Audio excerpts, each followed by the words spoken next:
Oh, we need somebody to, there you go. I got you. All right, we'll go right into questions with Grant Ramey, Mike Wilson, and Gustavo. Rick, of everything that went wrong tonight, where do you think it started? With the guys that started the game, very first play of the game, you know, scouting report, they're going to out of bounds underneath, going to throw the ball in, going to post John Fulkerson up, and think about it, they were disorganized there. The referee laid the ball down, and we look, he's already picked up a water bottle from underneath the basket, and they go there, then he goes down, and early in the game, shot clock violation where everybody's got to know that. Obviously, we're yelling from the bench early. We always call it with 5 seconds. But, you know, there's not one guy that started the game that was productive. And then we go to the bench. Not great production there either, obviously. But we got exactly what we deserved. We knew they would come out with a lot of emotion. We knew they were going to play hard. We knew they were going to drive the ball hard. We knew they were going to put us in spread pick and roll a lot. We knew that. But the rebounding to start the game, that's where John and Eve, Josiah, those guys, again, they just crushed us on the board. I mean, they had 11 rebounds early in the game that they made something out of.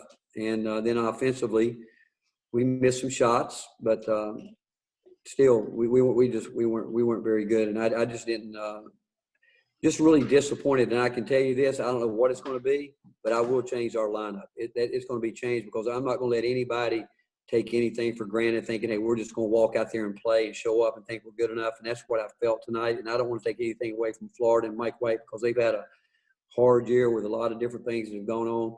They deserve to win the game from the start to the finish. But I'm not going to watch us do this. I felt like we had too many guys that felt like, okay, I got to play. And I was proud of Ticket. I mean, I think he ended up being our leading rebounder. And I thought those guys at the end tried to do some things, but just disappointing with when you got guys that you expect to do some things and it doesn't happen from the get-go. That's the most disappointing thing. Rick, when did you decide that Jaden couldn't go? When do you expect him back? And given the 2 games that he's missed all of or most of the time with an ankle injury, is he your most important offensive player? He's important. He's important defensively as much as anything. I mean, Keon got lit up tonight defensively because he doesn't understand ball screen defense. You know, when we really had a chance to get a little momentum, you know, we were switching, and for some reason he just ran out from underneath the basket, left the guy he had switched on, let the big fella dunk the ball, and turning the ball. I mean, our guards turned it over way too much. You know, Santi got popped pretty good in his hip, and you know, we left it up to him whether or not he wanted to try to play, and he wanted to, but we could tell, you know, without him out there, the little bit he was there. I mean, you saw what happened when he wasn't out there, and Jaden not out there. We just threw the ball, turned the ball over in ways that you can't imagine, to be quite honest with you, at this level with supposedly guys that understand how to play basketball. So when did you decide that Jaden couldn't go, and when do you expect him? Well, he hadn't practiced. I'm sorry, Mike. He hadn't practiced. He has not practiced since the last game. And he was during the shoot around and stuff yesterday. He couldn't go. He just gimping around.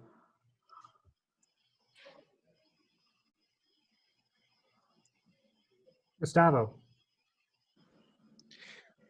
Coach, how do you see the performance on your team on the paint side? You know, it was only 22 points. How do you see the performance on your team on that side? I didn't see anything good tonight. I didn't see one thing other than Devontae Gaines. I'm proud of him because, you know, what you see him do tonight, and it's my fault. Probably let too many guys get comfortable, but I didn't see anything good at all, to be quite honest with you. Wes Rucker and Rob Lewis. Rick, I know that you talked about the bad start there, but are you just as surprised that the guys didn't kind of snap into it at some point? I mean, these guys have won a lot of games, and it looked like there just wasn't a lot of fight back there. Yeah, that's exactly what we talked about. You know, there gets to be a point. You know, you got to get leadership from your seniors, and you know, Folky and Eve can't hide behind anybody. They can. I mean, there's a lot of teams that we beat up on with that last group a couple years ago, but now those guys are the ones that got to. I mean, when you're in a situation like that, those young guys are waiting on those guys to lead them because they played more games, and they haven't done it. And all we've asked Eve to do to simplify for him is to play defensive rebound. He hasn't done that. He had at some point in time we got to make some shots too, obviously. But we just didn't get the leadership. We don't have the leadership that we need, obviously, and we got to get it. But again, I can tell you this: it makes me sick to watch a group of guys not play hard and watch. I mean, as a coach, it's probably the hardest thing to stomach as a coach when you know the other team is playing harder in every facet of the game, beating you every which way, and you don't respond. And that's how you felt. That's how I felt tonight, anyway. And that's the most disappointing part of the game. Coach, you kind of answered the question I wanted to ask with that last statement, but were you surprised or how disappointed were you? And it looked like you guys just didn't meet Florida's intensity early. And then when you still had a chance, just down 11, you didn't have it in the second half either to start those first 4 minutes. You know what? I felt like watching the game, and I didn't again, from the beginning, I wasn't happy from the beginning. I think I took Folke out early because the guys were looking at him. I mean, you know, he's a guy that we're looking at, and yeah, and I'm not putting it on him because it's not, but he's an important cog to this wheel. And but the fact of the matter is, when we were there, we just we kept acting like, okay, we're going to get this going, we're going to get this going. But it's the way our guards. I mean, our guard play was horrendous. I mean, if you think about it, the turnovers, the missed shots, and what bothered me at halftime, I kept telling them early in the game, you know, Folke and Eve, they do need to touch the ball. They do, but it's up to them to get involved. And they were allowing themselves to get pushed around. And the scout report's easy right now on John Fulkerson. You know, push him off the lane, go double him. And all we've asked him to do is not stand there and do that. Get movement, get active. We can roll him in there. We can run him in there, but he's got to do it. And then Eve, again, right now he's just not doing the things that we need him to do. And like I told the team, I don't know what I'm going to do. I don't know what we're going to do. But I can assure you we are going to change the lineup because of what you just said, Rob. That disappoints me the most, that those guys didn't find a way to at least scratch it out and make some changes. They came out of the timeouts. They said all the right things, but their actions didn't follow it up. Nicholas Hill and Ryan Shumpert. Coach, it really looked like you guys really struggled with Florida's zone pressures and backcourt traps. Just how concerning was it for you to see how much your team struggled with that and how it affected your team offensively and with not being able to get rhythms? You think about it. We start the game with 3 guys that have played the point at some time in their career, and we told them they were exactly what they were going to do. Do not put all the pressure on Santi. You guys get down the court, get it, and go with it. And I said it for 3-4 days, whatever it is. And the wings kept running off, and they keep putting all the pressure on Santi, and they did. Believe me, they did exactly what we talked about, what we worked on, exactly. But when Santi was getting double teamed, those other wings to start with were nowhere to be found, and that's really disappointing. That tells you that you're not locked in. That tells you you're just going through the motions. And believe me, we proved tonight that we're not good enough to go through the motions. Seems like in the past this season when the offense has struggled, it's just been as simple as not making open shots. Obviously, that wasn't the case tonight. What was Florida able to do to get y'all from getting good looks? We didn't run any offense.